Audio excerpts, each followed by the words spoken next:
45। जिन कलमा ही पढ़ाया, कुदरत खोज तिन्हों नहीं पाया। करमत करम करे करतूता, वेद कितेब भय सब रीता। करमत सो जग्भा अवतरिया, करमत सो निमाज को धरिया। करमत सुन्नति और जनेऊ, हिंदू तुर्क न जाने भेऊ। पानी पवन संजोय के रचिया यह उत्पात, शून्य सुरत समूह के कासों कहिए जात। सदगुरु कबीर कहते हैं, जिन कलमा ही पढ़ाया, जिन्होंने कलिकाल में कलमा पढ़ा करके लोगों को मुसलमान बनाया, कुदरत खोज तिन्हों नहीं पाया। वह भी कुदरत की खोज नहीं कर सके, इस विश्व सत्ता की वास्तविकता को समझ नहीं सके। इस्लाम परंपरा में कलमा मुसलमानों के विश्वास का मूल मंत्र है। ला इलाहा इल्लल्लाह मोहम्मद रसूलुल्लाह। ला इलाहा, ला राम नहीं, इलाह ईश्वर, इल्लल्लाह अल्लाह के अलावा कोई अल्लाह नहीं, एक ईश्वर बस। मोहम्मद रसूलुल्लाह, और मोहम्मद अल्लाह का रसूल है। रसूल का अर्थ होता है भेजा हुआ। ईश्वर ने हजरत मोहम्मद को इस संसार में भेजा और उसने यह निर्णय दे दिया है कि रोज क़यामत के दिन तक मोहम्मद का ही कानून चलेगा। रोज क़यामत का मतलब है प्रलय का दिन। जब इस विश्व का प्रलय होगा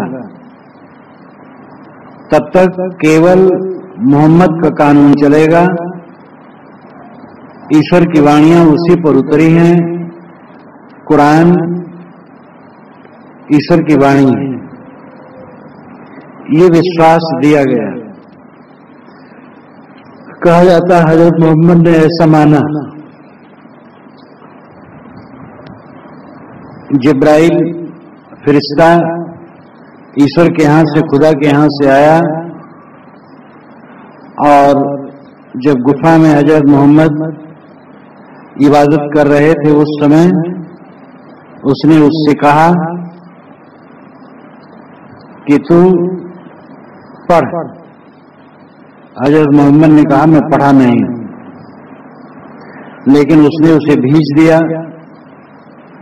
और हजरत काफी बेबल हो गए। उनके ऊपर कुरान की आयत उतरी। ये उन्होंने स्वयं माना कि पीछे वालों ने ऐसा कहा। कुछ विचारक मानते हैं कि हजरत के शरीर छूट जाने के बाद 40 मौलवियों ने बैठकर विचार रखा और वही विचार सब कुरान संकलन है। लेकिन जो उनकी परंपरा में मान्यता है वो यही कि एक ईश्वर है और उसके अलावा कोई पूज्य नहीं, और उसकी वाणी कुरान है। पहले उसकी वाणियां आई होगी लेकिन वो सब मनसूख कर दी गई, रद्द कर दी गई। अब कुरान आखिरी वाणी आ गई और हजरत मोहम्मद उसके रसूल भेजे हुए दूत हैं। कुरान, अल्लाह और मोहम्मद, इन तीन से ही कल्याण है, ये मुसलमानों में माना जाता है। इस भावना को लेकर के मुसलमानों ने पूरी दुनिया में एक तहलका मचाया और दुनिया का बहुत बड़ा हिस्सा उन्होंने अपने कब्जे में किया। उनकी सफलता बड़ी अद्भुत है, लेकिन मूल में देखा जाए तो कितना घोर अंधविश्वास है। साहब कहते हैं कि कलकाल में जिन्होंने कलमा पढ़ाया लोगों को और कलमा पढ़ा करके मुसलमान बनाया, कभी कुदरत को खोज नहीं सके, कुदरत का रहस्य नहीं समझ सके। कुदरत कहते हैं प्रकृति को, विश्व सत्ता को। विश्व सत्ता को वो कहां समझ सका जो एक किताब और एक व्यक्ति में धर्म को सीमित कर दिया। विश्व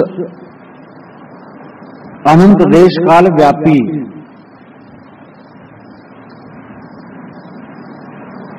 विश्व की सत्ता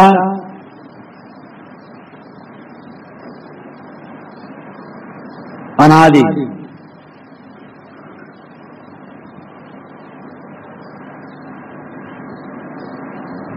देश अनंत है, काल अनंत है। अगर एक आदमी एक हवाई जहाज पर बैठे और एक सेकंड में अरबों किलोमीटर चले और अरबों वर्षों तक चलता रहे तो भी देश का अंत न मिलेगा। देश यानी शून्याकाश। इसी प्रकार अनंत अनंत युग भी महाकाल को देखते हुए एक सेकंड के समान है, क्योंकि काल भी अनंत है, अनादि से है और अनंत काल तक काल है।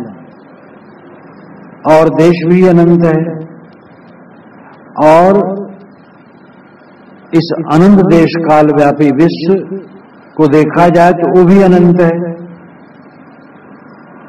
और उसमें हमारी पृथ्वी एक रज के तुल्य है, एक धूल के कण के तुल्य। और उस पृथ्वी में कोई व्यक्ति आया हो, जन्मा हो और उसी को मान लिया जाए कि अनंत विश्व ब्रह्मांड का वही एकाधिकारी सत्य का ठेकेदार है, तो कुदरत कहां समझा गया। अगर ऐसे लोग किसी लोक में जाएं और वहां मनुष्य हों, आज तक वैज्ञानिकों ने जितनी खोज की है, जितने लोग हैं जिनकी खोज की है, वहां प्राणी नहीं, चंद्रमा में कोई प्राणी नहीं, जहां कई बार होके आ गए। मंगल ग्रह इत्यादि पर कुछ कल्पना थी कि प्राणी होंगे, लेकिन अब वैज्ञानिकों का ये निर्णय हो चुका है कि वहां भी कोई प्राणी नहीं। जहां तक लोगों का पता लगा, वहां तक वैज्ञानिकों का ख्याल है कि वहां प्राणी नहीं। लेकिन इस अनंत विश्वव्यापी देश काल व्यापी विश्व में हो सकता है कहीं प्राणी हो, जैसे यहां है। अगर कहीं मनुष्य है, वो विकसित धर्म वहां भी होगा, लेकिन वहां यहां के किसी संप्रदाय की न किताब होगी, न किसी संप्रदाय के ईश्वर की कल्पना होगी, न अवतार और पैगंबर की कल्पना होगी, न उनकी मान्यताएं होगी, न उनके कर्मकांड होंगे। फिर भी वे मानते हैं कि पूरे विश्व में, अनंत विश्व ब्रह्मांड में हमारा ही मत सर्वोपरि है और वही सबका अनुशासता है। तो एक कुदरत की खोज, वास्तविकता की खोज, प्रकृति की खोज कहां हुई।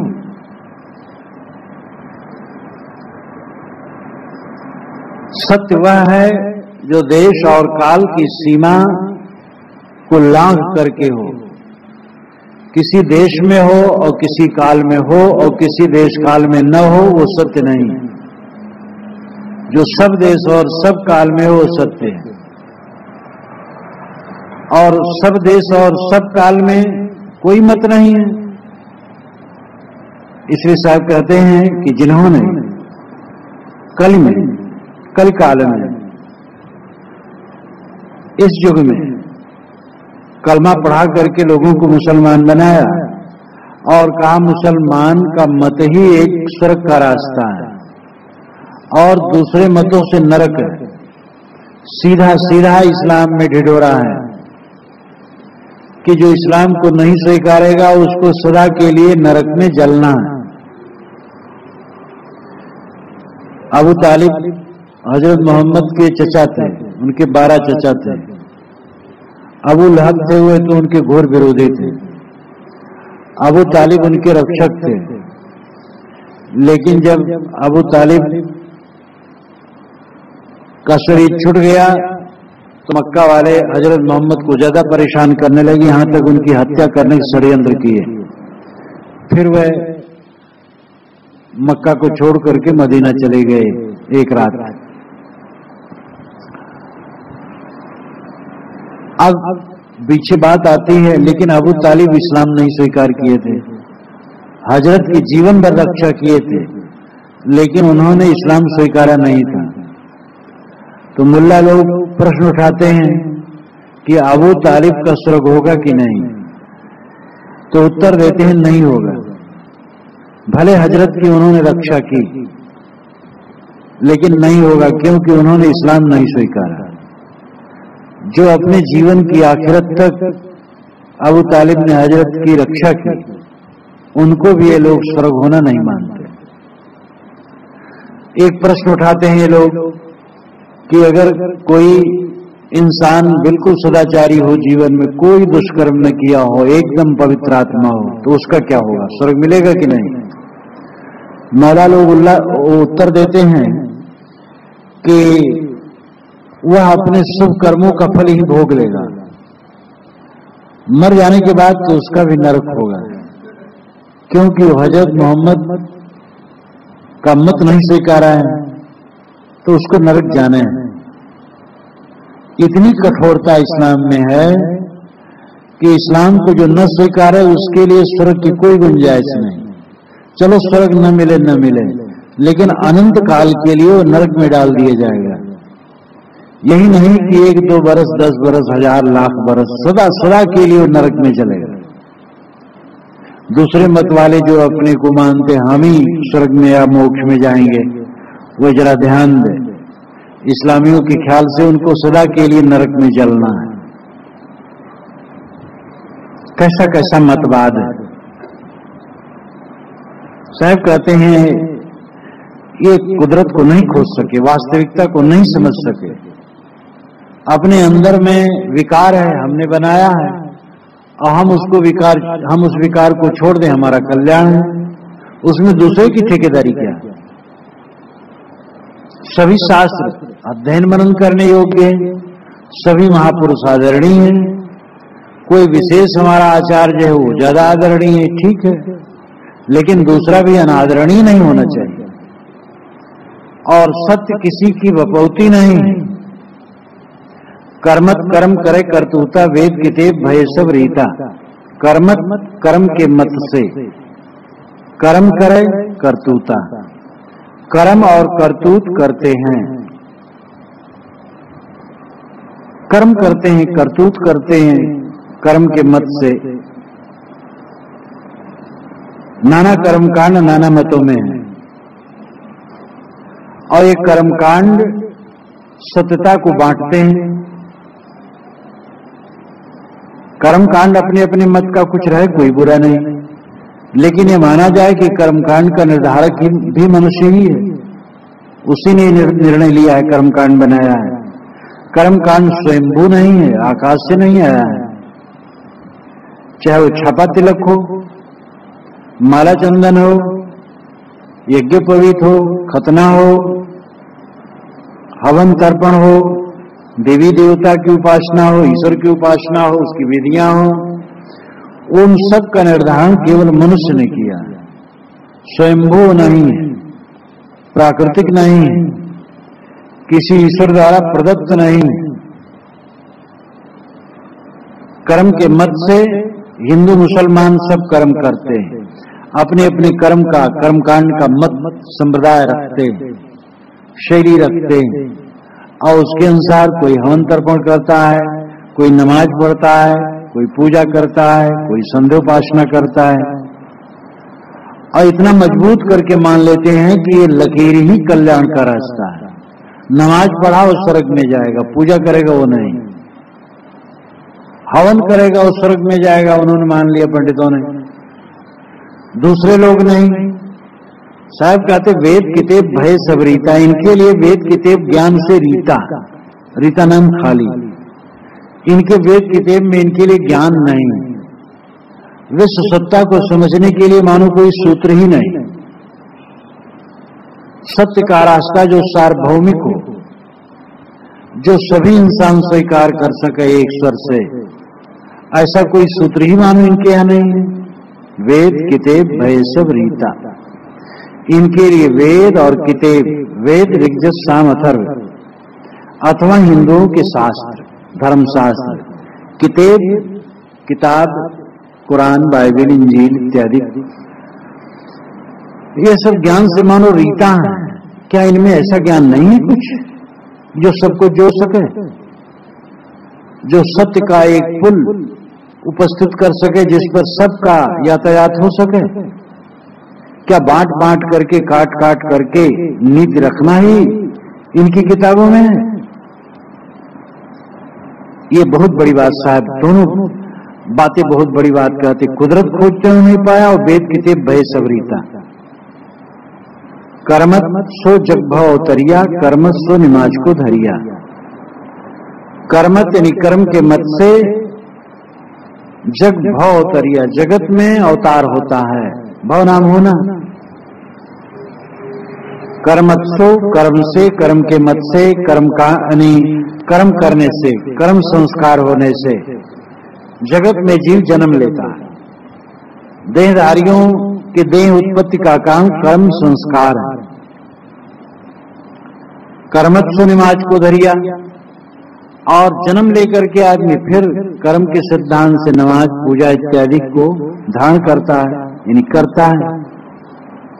कर्मत सुन्नत और जनेऊ, कर्म के मत से ही सुन्नत और जनेऊ का प्रयोग होता है। सुन्नत पेशाब इंद्री की अगली खलड़ी को कटवाना, चाम को कटवाना, ये बच्चे को कटवा दिया जाता है, कहते हैं ये मुसलमानी कराना है। ईश्वर ने सारे शरीर को बनाया, वो खलड़ी नहीं काट पाया, तो ईश्वर की समझदारी ठीक की जा रही है। ईश्वर समझा नहीं, समझ लेता तो खलड़ी काट देता तो काटना न पड़ता। क्या ये सच है? जो पूरे शरीर को बना सकता है वो शिश्नेंद्री की अग्रभाग की खलड़ी नहीं काट सकता है, और अगर उसने नहीं काटा, उसने वैसे रखा, हम कौन होते उसको काट दें? लेकिन इंसान मान लेता है कि ईश्वर से भी हमारी अकल ज्यादा है। एक तरफ कहना कि एक ही ईश्वर है, और एक तरफ ईश्वर से भी अपनी अकल ज्यादा मान लेना, ये तो ईश्वर की ही मट्टी पलीद हो गई। ईश्वर का है, प्रकृति का है, कुछ का है, लेकिन शरीर के जितने अंग बने हैं वो सब स्वाभाविक हैं, उसमें काट छांट करने की जरूरत नहीं। सुन्नत करा करके लोग कहते हैं हम मुसलमान हैं। हिंदुओं में द्विज लोग जनेऊ पहन करके अपने को द्विज मानते हैं। ब्राह्मण क्षत्रिय वैश्य तीन द्विज, द्विज नाम दोबारा जन्मा हुआ। शूद्र और अति शूद्र द्विज नहीं, क्योंकि उनका यज्ञोपवीत नहीं हो सकता। और ब्राह्मण क्षत्रिय वैश्यों के घर की नारियां भी द्विज नहीं, वे भी न यज्ञोपवीत पहन सकती हैं और न गायत्री सुन सकती हैं, लेकिन वो द्विज मान ली जाती हैं, क्योंकि वो द्विज की पत्नियां हैं। कलेक्टर की पत्नी कलेक्टर हो जाए, डॉक्टर की पत्नी डॉक्टर हो जाए तो बड़ा बढ़िया है, लेकिन वो मान लेते हैं। ब्राह्मणों ने माना है कि ब्राह्मण क्षत्रिय वैश्य ये तीनों यज्ञोपवीत पहने, और यज्ञोपवीत कराएं, यज्ञोपवीत कर्मकांड और वेद मंत्र पढ़ें, गायत्री मंत्र पढ़ें, वो अधिकारी हैं, लेकिन उनकी पत्नियां अधिकारी नहीं है।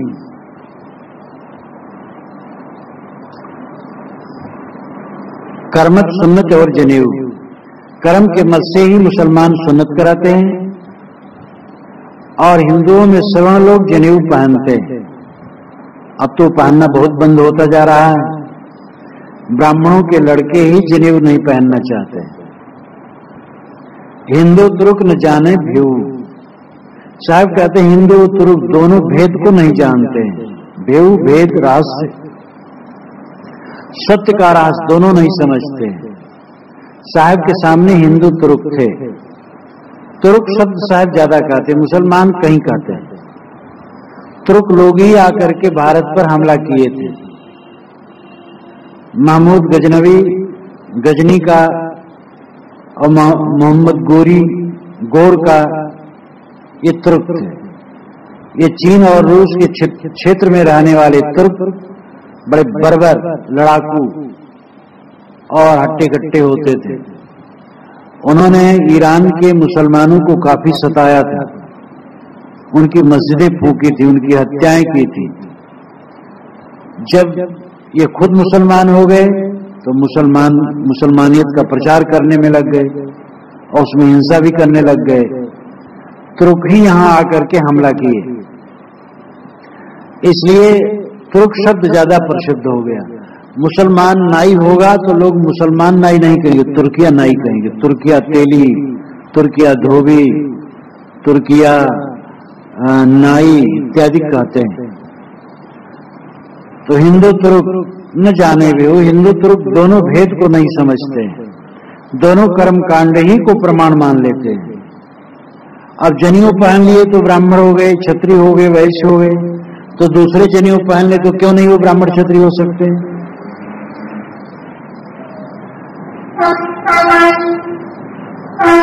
तो ये बात सच नहीं।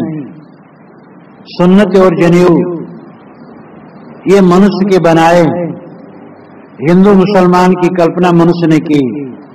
न कोई हिंदू है न कोई तुर्क है, केवल इंसान है। इंसानियत के बीच में दीवार कोई खड़ी नहीं की जा सकती। पानी पौन संजोय के रचिया यह उत्पाद, शून्य सुरत समोय के कासों कहिए जात। पानी पौन के संजोग से यह उत्पाद रचा जाता है। उत्पात उपद्रव प्रपंच, यह शरीर झंझट, ये झंझट रूप शरीर बनता है। या उत्पात नाम बनना भी, उत्पादन होना, उत्पादन हुआ।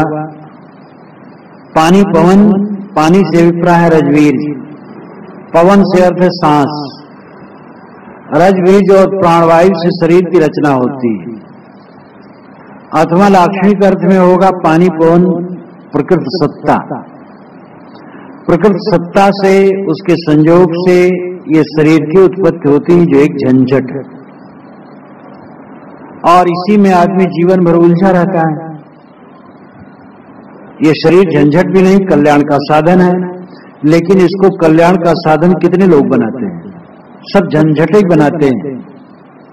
आधी जिंदगी तो आदमी तैयारी करता है और आधी जिंदगी में बंधनों में बंध करके उलझता है।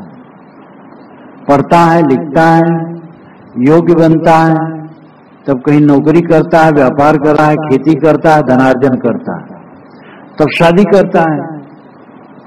बाल बच्चे हों तो बाल बच्चे में उलझता है, बाल बच्चे नहीं हैं तो झंकता है कि हमारे कोई है नहीं। और जिंदगी उसी में बीत जाती, उलझते उलझते। तो इसके लिए जीवन नहीं मिला, कल्याण के लिए मिला। पानी पवन के संयोग से, जड़ प्रकृति के संयोग से शरीर की रचना है। शून्य सुरत समूह के कासों कहिए जात।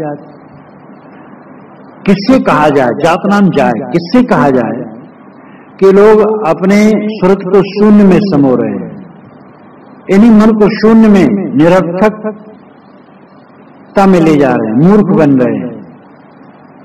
और वह ये नहीं समझते हैं कि प्रकृति के संयोग से बना हुआ शरीर सबका एक समान है। इसमें कोई हिंदू मुसलमान नहीं, अथवा कासो कहिए जात। किससे कहा जाए जात पात की बात कि कौन जात का है? जात पात झूठ, आदमी सच। कौन पानी के संयोग से, प्रकृति के संयोग से शरीर की रचना होती है, जीव उसमें निवास करता है। लेकिन शून्य स्रोत सामूहिक है, आदमी अपने मन को मूर्ख बना करके जात पात के चक्कर में पड़ जाता है। कैसे कहा जाए आदमी अमुक जाति का है? आदमी तो एक जाति का है, मनुष्य जात है बस। हिंदू जात नहीं, मुसलमान जात नहीं, ईसाई यहूदी जात नहीं, ब्राह्मण क्षत्रिय वैश्य शूद्र जात नहीं। मनुष्य की जात तो एक है। जात का अर्थ होता है पैदा होना, और मानव मात्र की पैदाइश एक होने से मानव मात्र की जात एक है। इसलिए साहब कहते हैं बिल्कुल गलत बात है कि मनुष्य में भेद मान लिया जाए। पूरी रामायणी में दो बातों पर जोर है, बल्कि तीन बातों को लिया जाए, तीन बातों पर जोर है। एक तो यह कि जो लोग ये मानते हैं कि हमारा संप्रदाय, हमारी किताब, हमारा महापुरुष ईश्वरी है और उसी के द्वारा कल्याण है, दूसरे के द्वारा नहीं, अथवा दूसरे के द्वारा नरक भी, तो कुदरत को नहीं समझ पाते, वास्तविकता को नहीं समझ पाते हैं। जड़ और चेतन सार्वभौमिक है, सत्य का रास्ता सार्वभौमिक है, सत्य किसी की बपौती नहीं है। दूसरी बात, कर्म कांड को ही मूल तूल दे देते हैं, कर्म कांड में ही उलझ जाते हैं। सारे कर्म कांड मनुष्य के बनाए हैं, ये समझना चाहिए, प्राकृतिक नहीं कर्म कांड। तीसरी बात, जात पात अलग अलग मान लेना, ये भी विश्व सत्ता को न समझना है। सबके शरीर में वही हाड़ मांस चाम है, मिट्टी पानी आग हवा है, सबके अंदर में वही चेतना है। कौन ऊंचा है, कौन नीचा है? कैसे कोई अछूत हो गया? सफाई स्वच्छता अगर रखता तो अछूत कैसे, और तुम पवित्र कैसे? सबके हाथ को उंगली को चीरो तो खून निकलता है, हड्डी निकलती है, मांस निकलता है। और बड़े बड़े आचार्य और पंडित और अपने को जो बड़ा मानने वाले हैं, ब्राह्मणिक दोस्त होए, सब दोषी हैं। अपने अपने जात का इतना घोर अहंकार है सबको की हद है। तो इन लोगों के हाथों का ऑपरेशन करके देखा जाए, जो अपने को बड़ा मानते हो, हाथ चीरा जाए और दूध उसमें निकले, खून न निकले, तो समझा जाए कि वो ठीक है और दूसरे बेठीक है। ये सब अनाड़ीपन।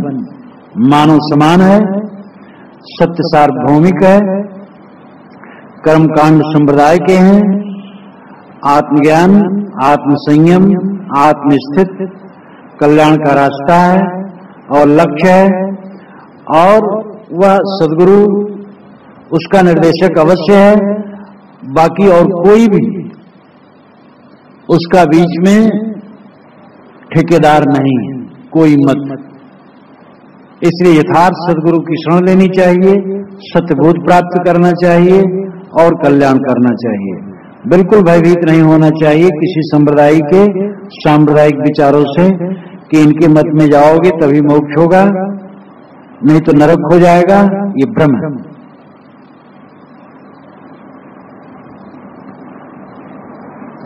रामायणी 40। आदम आदि सुध नहीं पाई, मामा हवा कहाँ ते आई। तब नहीं होते तुरुक हिंदू, माय के रुधिर पिता के बिंदु। तब नहीं होते गाय कसाई, तब बिस्मिल्लाह किन फुरमाई। तब नहीं होते कुल और जाति, दोजख बेहश्त कौन उत्पाती। मन मसले की सुध नहीं जाना, मत भुलान दीन बखाना। संजोगे का गुण रहे, वियोगे का गुण जाए। जिब्बा स्वार्थ कारणे नरकीने बहुत उपाय। आदम आज सुध नहीं पाई। आदम यहूदियों, ईसाइयों और मुसलमानों का आज पैगंबर माना जाता है। हिंदुओं में जैसे ब्रह्मा माना जाता है, तैसे सामी परंपरा में आदम माना जाता है। अरब के लोग और इराक और उधर मिस्र इत्यादि के लोग जितने हैं वे सामी परंपरा कहलाते हैं। वे लोग सामी परंपरा के कहलाते हैं। नूह नाम के महान पुरुष एक हुए हैं। पुरानी बाइबल में उनकी कथा है।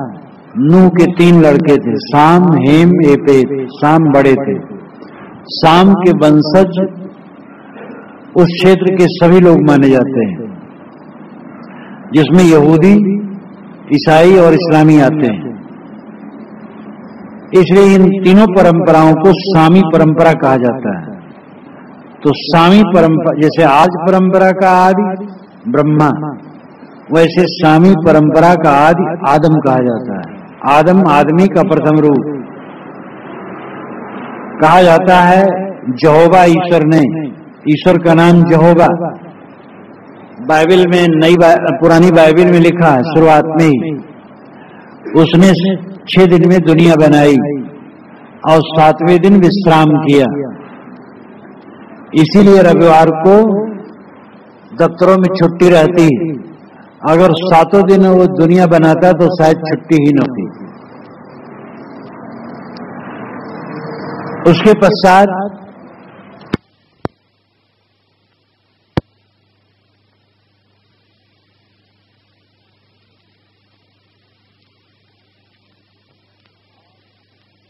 और उसमें उसके नथने में सांस फूका और वो मनुष्य बन गया, वही आदम है। फिर और सृष्टियां बनाई, लेकिन आदम के साथ रहने लायक कोई प्राणी न निकला। तब ईश्वर बहुत परेशान हुआ कि अकेले में कैसे आनंद इसको आएगा। तब उसने, आदम सोया था, उसकी पसली, बाईं पसली निकाल करके हव्वा बनाया। हव्वा नाम जगत जननी, और एक महिला बनाया और आदम को दिया। इस प्रकार ईश्वर ने पहले तो आदम को बनाया, फिर आदम का जोड़ा हव्वा को बनाया। वैदिक साहित्य में भी लिखा है, एकाकी न रमते। ईश्वर को अकेले में आनंद नहीं आया, इसलिए एक हम बहुश्याम प्रजाए, एक मैं बहुत प्रजा के रूप में हो जाऊं, तो बहुत प्रजा के रूप में हो गया। सृष्टि के विषय में कोमल कल्पना, कर्कश कल्पना सदा से रही, और इस सृष्टि को देख करके सृष्टि का अध्ययन न किया गया। कल्पना की उड़ान नाना मतों ने भरा। आदम आदि सुध नहीं पाई। साहब कहते, जिस आदम को तुम आदमी का शुरू मानते हो और पैगंबर मानते हो, वो तो आदि का सुध नहीं जानता। आदि नाम आरंभ सृष्टि का। मामा हवा कहां से आई, वो तो इतना भी नहीं जानता है कि मामा हवा कहां से आ गई। अरबी में मामा का अर्थ होता है माता, सेविका, धाय। मामा हवा कहां से आई, माता हव्वा, माया हव्वा कहां से आ गई, इतना भी नहीं जानता है। आदम सोया था, ईश्वर ने उसकी पसली निकाली और हव्वा को बनाया। आदम जान भी नहीं पाया कैसे बना। तो जिस आदम को तुम सबका आदि मानते हो, वो आदि सुध नहीं पाई, वो आरंभ का सुध नहीं पाया, सृष्टि रचना का पता नहीं पाया। माता हव्वा कहां से आ गई, उसको ये खबर नहीं। कबीर साहब सभी के मतों पर विचार करते हैं। प्रथम रामायणी में कहा हैं कि हरिहर ब्रह्मा मानतो नाऊ, तिनपुन तीन बसावल गाँव, तिनपुन रचल खंड ब्रह्मंडा, 6 दर्शन 96 पाखंडा। वहां पर उन्होंने कहा कि वह भी पता नहीं पाए। अंतर्ज्योत शब्द एक नारी, हरि ब्रह्मा ताके त्रिपुरारी, ते त्रिये भगलिंग अनंता, तेऊ न जाने आदिवंता। इन तीनों ने बहुत से नर नारियों को पैदा किया, लेकिन ये भी सृष्टि के आदि अंत को नहीं जान सके। तो वहां हिंदू परंपरा के ब्रह्मा विष्णु शंकर पर साहब चुनौती करते हैं कि ब्रह्मा विष्णु शंकर भी संसार का आदि अंत नहीं समझ सके। इस्लाम परंपरा पर बात करते हुए साहब कहते हैं कि जिन्होंने कलकाल में कलमा पढ़ाया वह भी कुदरत को न समझ सके। कुदरत को समझते तो इतना संकुचित विचार न रखते कि एक परंपरा, एक मजहब में चल करके ही सबका स्वर्ग होगा, बाकी का नरक होगा। और यहाँ पूरी इस्लामी परंपरा के आज पैगंबर आदम को लेते हैं कि आदम संसार का पता नहीं पाया और माया हव्वा कहां से आ गई इतना भी नहीं जान पाया, तो और क्या जानेगा। साहब कहना चाहते हैं कि दुनिया के चाहे जो पुरुष हों, राम, कृष्ण, बुद्ध, महावीर, ईसा, मूसा, मोहम्मद, दाऊद, ये और भी, ये सब कोई आकाश से नहीं आए हैं, ये कोई अलौकिक नहीं, इनमें से कोई एक सत्य का ठेकेदार नहीं, ये तो सब मनुष्य हैं, अबोध बच्चे के समान सब पैदा हुए हैं। जिनको तुम बहुत बड़ा मानते हो, अबोध बच्चे होकर के पैदा हुए। इस संसार में सीखे, समझे और जो उनका विचार था वो कहे। इसलिए कोई इसमें सत्य का एक अधिकारी ठेकेदार नहीं। पैगंबरवाद, अवतारवाद, ये दोनों सत्य को संकुचित करते हैं, सत्य को सीमित करते हैं और काल्पनिक तो है ही। पैगंबरवाद मानता हमारे पैगंबर से उद्धार है, अवतारवाद मानता हमारे अवतार से उद्धार है। ये पैगंबरवाद जब से आया तब से अवतारवाद और मजबूत हो गया। भारत में तो अवतारवाद था ही नहीं। भारत का प्राचीनतम ग्रंथ वेद है और वेद में अवतारवाद नहीं, 6 शास्त्रों में अवतारवाद नहीं, समस्त प्रामाणिक उपनिषदों में अवतारवाद नहीं। अवतार की कल्पना यहां पीछे से हुई है, लेकिन अवतार न मानने वालों को भला बुरा नहीं कहा गया है। जब ईसाईयत आई, इस्लामियत आई और वे कह रहे थे जो ईसा को नहीं मानेगा नरक जाएगा, जो मोहम्मद को नहीं मानेगा नरक जाएगा, तो हिंदू पंडित भी कहने लगे जो रामकृष्ण को नहीं मानेगा वो सुअर कुत्ता गधा है, या नरक जाएगा। मधुसूदन सरस्वती ने कहा नरेम गता, जो कृष्ण को परमात्मा नहीं मानता वो नरक में जाता है। गोस्वामी जी ने मानस में तो बारंबार कहा है कि श्री रामचंद्र के भजन बिन जो पद चाह निर्वाण, ज्ञानवंत अपिसोनर पशुबिन पूछ वृखान। रामचंद्र से अर्थ ही होता है दशरथ पुत्र। दशरथ पुत्र रामचंद्र के भजन के बिना जो निर्वाण कल्याण चाहता है वो भले ज्ञानवान हो, लेकिन बिना सींग पूंछ का पशु। और भी कठोर कठोर शब्द कवितावली इत्यादि में कहा। मानस में भी घोर घूम घूम करके घोर कठोर शब्द कहा। जो राम को अवतार नहीं मानता है उसका अकल्याण है, पशु है। नर वै खर सूकर स्वान समान, कहो जग में फल कौन जिए। वह नर सुअर है, कुत्ता है, गधा है, और जन्म लेकर के क्या फायदा जब वे राम को परमात्मा, श्री रामचंद्र को परमात्मा का अवतार नहीं मानते। ये सारी संकुचितताएं वेद, शास्त्र, उपनिषद से बिल्कुल विरुद्ध है। इन संकुचितताओं का वेद, शास्त्र, उपनिषदों में कहीं गंध नहीं, अवतारवादे नहीं है, तो ये बातें कहां से आएंगी। लेकिन ये पैगंबरवाद का इतना गहरा प्रभाव पड़ा कि भक्त कवियों ने अपने अवतारों को इतना तूल दिया। दूसरे लोगों ने भी कहा कि दूसरे मत वालों का कल्याण नहीं होगा, और ये संकुचितता। जैनी कहते हैं अजैन का कल्याण नहीं, बौद्ध कहते हैं अज्ञ पृथकजन, अबौद्ध को अज्ञ पृथकजन कहते हैं। ये अज्ञ है, पृथकजन है, इनका कल्याण नहीं। पारखी लोग भी कहते हैं बेपारखियों कल्याण नहीं होगा, तो बेपारखियों कल्याण तो नहीं होगा, ठीक है, जिनको परख नहीं है। लेकिन अगर विवेकी है और स्वरूप ज्ञान हो गया है और अपने को पारखी नहीं कहता है, तो क्या कल्याण नहीं होगा। पारखी शब्द नहीं वो जानता है, नहीं कहता है, लेकिन विवेक हो गया पूरा, जिसको आत्मज्ञान पूरा हो जाए और सारी भ्रांतियां कट जाएं और जिसकी विषयासक्ति की निवृत्ति हो जाए, उसी कल्याण है। विषय को जान ले और विषय से भिन्नता अपनी समझ ले। पांचों विषय अलग है, वह हमें बंधन कारक है। हमारा स्वरूप पांचों विषयों से अलग, निर्मल शुद्ध बुद्ध है।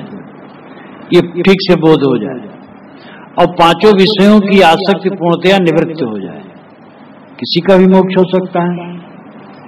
कोई पंथ इसके लिए ठेकेदारी नहीं कर सकता है। तो सबकी संकुचितता खत्म होनी चाहिए। अतिमानवीय की कल्पना का सदगुरु ने खंडन किया तो कबीर पंथियों ने अतिमानवीय कल्पना कबीर साहब में की। कबीर साहब स्वयं अतिमानवीय थे, यानी मानव नहीं थे। जो मानव को गुरु कहते हो अंधे, ये कबीर पंथ में साखी ही चलती है। लेकिन अमानव कोई गुरु नहीं होता है, इसलिए अतिमानवीय कल्पना, इसने अज्ञान का विस्तार किया। कबीर साहब ने बीजक में अपने आप को स्वयं मानव कहा। तहिया हम तुम एके लोहु एके प्राण व्यापे मोहु। तब माता के गर्भ में हम तुम एक ही खून पसीने से हुए और रजवीर वैसे ही लगे और हवा यानी प्राण सांस एक ही समान थे और मानव मात्र की उत्पत्ति एक समान है। ये सीधी सादी बातें स्वीकार करने में क्या नुकसान होता है? लेकिन आदमी अपने संप्रदाय को सर्वोपर सिद्ध करने के लिए और उसमें ज्यादा लोगों का आना, ये प्रलोभन की ज्यादा लोग आ जाएं, इसके लिए पैगंबरवाद, अवतारवाद और पुस्तकों पर ईश्वरी मुहर लगाने की प्रक्रिया अपनाता है और इससे सत्यता मिटती, भीड़ तो बढ़ जाती है, अनुगामियों का दल बड़ा हो जाता है, लेकिन सत्यता मिटती। कोई महापुरुष आकाशी नहीं, कोई किताब आकाशी नहीं, कोई संप्रदाय आकाश से आया नहीं। महापुरुष, संप्रदाय और किताब, इनका दैवीकरण सांप्रदायिकता का विष पैदा करता है। इनका मानवीकरण सत्यता का बोध देता है और सांप्रदायिकता का तभी अंत होगा जब हर संप्रदाय समझ ले इस वास्तविकता को कि जितने महापुरुष दुनिया में हुए हैं वो मानव हैं, जितनी किताबें हैं मानव की रचना है, जितने संप्रदाय हैं मानव द्वारा प्रवर्तित है। अपने अपने संप्रदाय में लोग चलें, साधना करें और सत्य के लिए उदार रहें, सत्य के लिए अपने दिमाग की खिड़की खोल करके रखें। जब इस प्रकार का विचार होगा तभी मनुष्य का कल्याण होगा। तो तब नहीं होते तुरु को हिंदू माय के रुधिर पिता के बिंदु। ये सभी ईश्वरवादी मानते हैं कि एक समय ऐसा था कि सृष्टि नहीं थी। इस्लाम को देखो, यहूदियत ईसाईयत को देखो, हिंदुओं की ईश्वरवादी मतों को देखो, सब ने ऐसा माना है। जैन बौद्ध मानते हैं जगत अनादि, वे दोनों ईश्वर नहीं मानते, पदार्थ की सत्ता पर विचार करते हैं। मीमांसक ईश्वरवादी नहीं है, वही भी कहते हैं जगत अनादि, जगत कहीं किसी ने नहीं बनाया। पारक सिद्धांत ईश्वर नहीं मानता, वो भी कहता है जगत अनादि। जिन्होंने ईश्वर नहीं माना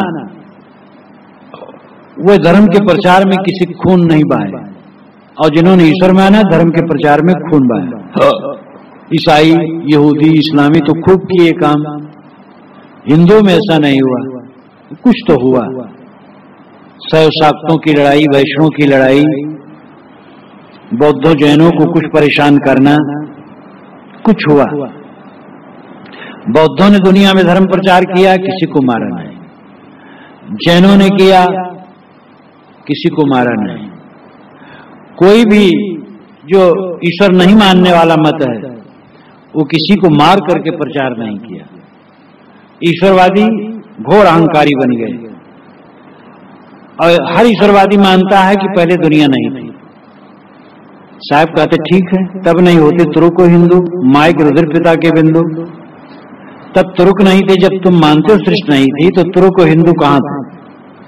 माता का रुद्र और पिता का वीर कहां था? तब नहीं होते गाय कसाई, गाय और कसाई भी नहीं थे। तब बिस्मिल्लाह किन फुरमाई? बिस्मिल्लाह कह करके किसी को काटना ये किसने फुरमाया? किसने कहा? किससे कहा? बिस्मिल्लाह ईश्वर का नाम लेकर के बी इस्म अल्लाह, ये तीन पदों को मिला करके बिस्मिल्लाह शब्द बनता है।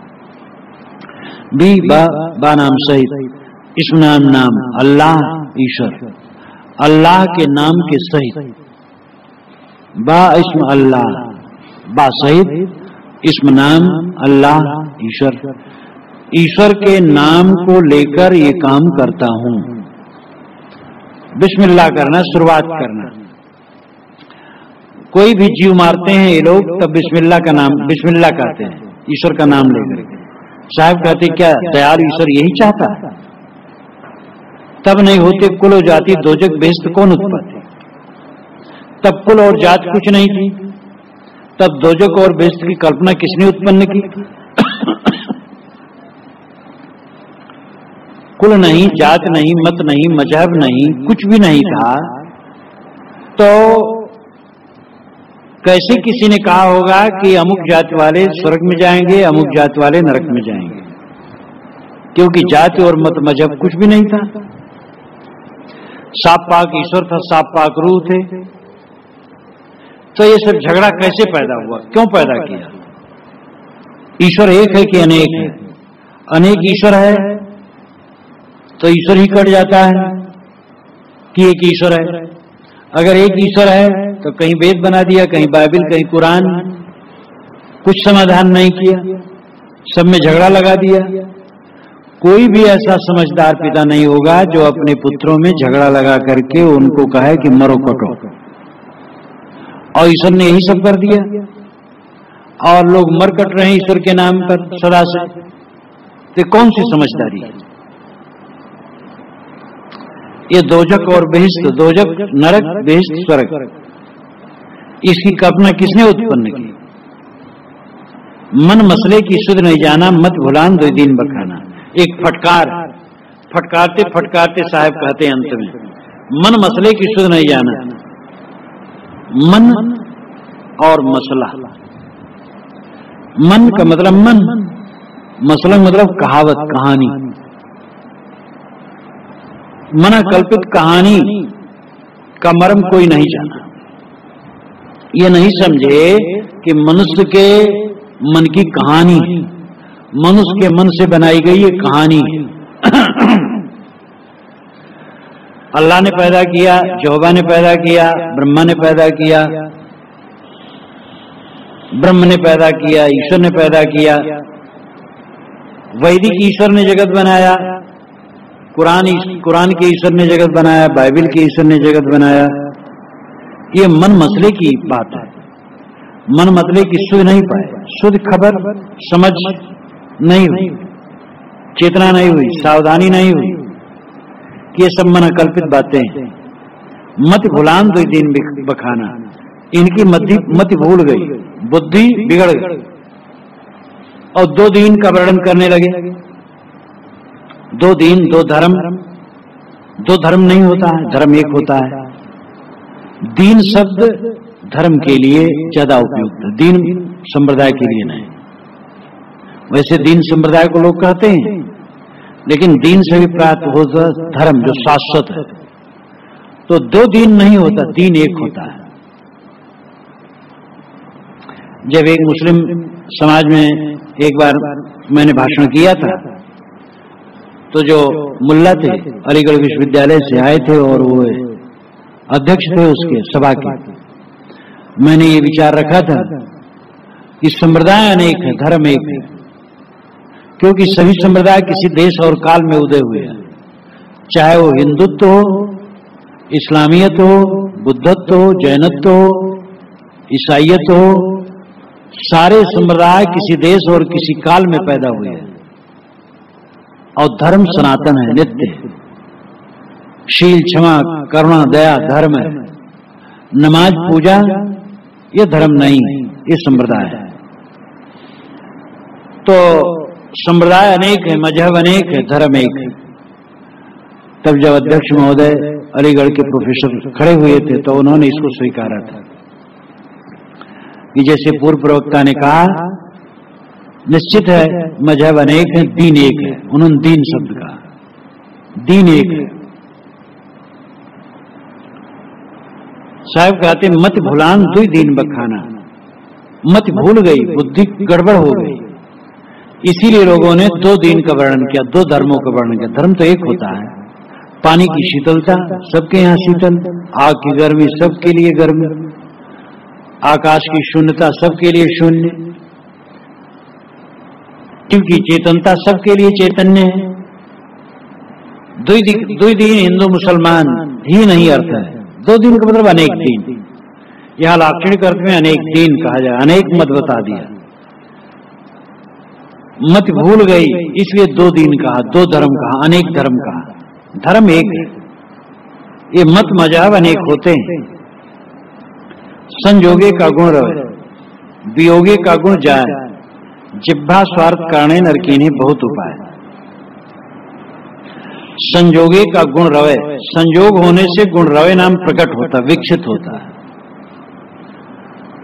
देखो, आग, तेल और बत्ती का संयोग कर दो तो प्रकाश गुण रवता है। प्रकाश गुण रवता है, विकसित होता है, प्रकाशित होता है, प्रकट होता है। हल्दी और चूना मिला दो लाल रंग हो जाता है। संयोग से गुणों का प्रकटीकरण हुआ करता है। मिट्टी में पानी मिला दो गीला हो गया, उसको मसल करके ईंट पात दो, फिर सुखा दो, कठोर हो गई ईंट, पका दो और कठोर हो गई, और पका दो झावा बन जाए और कठोर। संयोग से गुण रवता है, गुण विकसित होता है, गुण प्रकट होता है। वियोगे थे गुण जाए, वियोग होने से गुण नष्ट होता है। पानी बरसने के जितने हेतु हैं, उन हेतुओं के संयोग से पानी बरसने लगता है, उन हेतुओं के वियोग से पानी नहीं बरसता है। सर्वत्र कारण कार्य की एक अटूट व्यवस्था है। उस व्यवस्था के तहत संसार की सारी सृष्टि गतिशील है। इसमें कोई अलग से बैठ करके नहीं कर रहा है।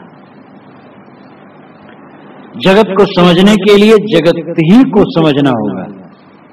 जगत कैसे बनता है, जगत को समझो। जड़ और चेतन ठीक से समझ लिया जाए तो जड़ और चेतन की सत्ता से सब हो रहा है, समझ में आ जाएगा। मिट्टी बनती नहीं, आग बनती नहीं, हवा बनती नहीं, पानी बनता नहीं, आकाश बनता नहीं, जीव बनता नहीं। जड़ चेतन दोनों नित्य हैं। उनके बीच में संसार की सारी सृष्टि संयोग से गुण प्रकट होता है, वियोग से विनष्ट होता है। उसमें तीसरी सत्ता की कल्पना की क्या आवश्यकता है। लेकिन जिह्वा स्वार्थ कारणे नरकीने बहुत उपाय। जीव स्वाद के लिए मनुष्य ने बहुत उपाय किया। रसनारंभन के लिए, वाक विलास के लिए तमाम ईश्वराद की कल्पना की और कहा ईश्वर ने मनुष्य को पैदा किया और मनुष्य के खाने के लिए अन्य जानवरों को बनाया। ये भी कल्पना कर डाली गई। मुसलमान कहते हैं कि जितने और प्राणी हैं उनमें अधिकतम मनुष्यों के खाने के लिए बने हैं। वो सीमा करते, सूअर कहेंगे नहीं, बंदर नहीं, कुत्ता नहीं, जो जानवर पीछे से बैठता हो, अगला वाला पैर टिका देता हो, पीछे बैठ जाता हो, वो खाने योग्य नहीं। जैसे कुत्ता ऐसे बैठता, बंदर बैठता है, सूअर तो ऐसे ही गंदा है, इसलिए सूअर नहीं खाना चाहिए। और भी उनमें भक्षाभक्ष का कुछ विचार है, और जो अभक्ष को है वो भी भक्ष मान लेते हैं, लेकिन फिर भी विचार करते हैं। ईसाइयों में कुछ नहीं, सब खाने योग्य है। खटमल उटमल तो नहीं खाते होंगे, लेकिन फिर भी कहते सब हमारे खाने के लिए बने। तो जिह्वा स्वार्थ कारणे नरकीने बहुत उपाय, ये हमारे खाने के लिए बने हैं। पुराने कर्मकांडी ब्राह्मणों ने भी ये प्रपंच रखा है, मनुस्मृति में लिखा है, यज्ञार्थम पशुः सृष्टा, यज्ञ के लिए पशुओं की सृष्टि ब्रह्मा ने किया। ये पशुओं क्यों बनाया? क्योंकि यज्ञ में काट काट करके इनका हवन किया जाए, इनका प्रसाद खाया जाए, इसलिए किया। तो कभी हिंदू तुर्क पर खेले एक भूत, कभी परिचय में जो गुरुदयाल साहब ने कहा वो सच कहा है कि हिंदू तुर्क पर एक ही भूत खेल रहा है कि बस हमारे खाने के लिए सब बना है। हिंदुओं में उदारता है कि ईश्वर उनका काफी प्रांजल विचार बढ़ा और अहिंसक समाज बना और हिंसा का परित्याग किया गया। यज्ञ इत्यादि में जो पहले खूब घोर मांसाहार था हिंदुओं में, हिंदू सब तक नहीं था, आर्य कहलाते थे, ब्राह्मण कहलाते थे, लेकिन धीरे धीरे उसका त्याग हुआ और शुद्ध शाकाहार पर जोर हुआ। मुसलमानों में आज भी उदारता नहीं आई, वे विचार नहीं करते, ईसाई इस पर विचार नहीं करते, वे खान पान में बड़ी शुद्धि रखते हैं। हिंदुओं में भी जहां है वहां कम नहीं है। कहते हैं नेपाल हिंदू राष्ट्र है, बड़े गर्व के साथ कहा जाता है हिंदू राष्ट्र नेपाल। इतना घोर मांसाहार है, हद है। अब तो शराब भी खूब बढ़ गई है। तो मांस के स्वाद के लिए आदमी ने बहुत उपाय किया। यहाँ दो अभिप्राय हो सकता है, एक तो ईश्वरवाद की सिद्ध के लिए, जिह्वा स्वार्थ कारणे वाचारंभन के लिए बहुत उपाय किए कि ईश्वर ने बनाया, और दूसरे यह कि ईश्वर ने इन सब पशुओं को हमारे लिए बनाया है खाने के लिए। साहब कहते सब कुछ नहीं, जड़ चेतन के संयोग से सृष्टि बनती है, उसके वियोग से सृष्टि बिगड़ती है, और इस प्रकार सृष्टि अनाज अनंत स्वयमेव है, इसका कोई आरंभक नहीं। इस प्रकार सदगुरु ने इस्लाम और ईसाई यहूदी इत्यादि की परंपराओं पर विचार किया और कहा कि वे लोग जो सत्य को अपने संप्रदाय में सीमित करते उचित नहीं है। सत्य सार्वभौमिक है, किताबें महापुरुषों की रचना है, सभी महापुरुषों सभी किताबों में प्रेम रखना चाहिए, श्रद्धा रखना चाहिए, लेकिन विचारवान होना चाहिए। आदमी को अपने स्वरूप को समझना चाहिए, विकारों का त्याग करना चाहिए, और विकारों का त्याग कर देने के पश्चात उसका कल्याण होता है। उसमें किसी के एकाधिकार ठेकेदारी नहीं है कि कोई व्यक्ति एकाधिकारी है और ठेकेदार है और उसी से स्वर्ग नरक होगा। स्वर्ग नरक कल्याण अपने शुभाशुभ कर्मों पर निर्भर करता है।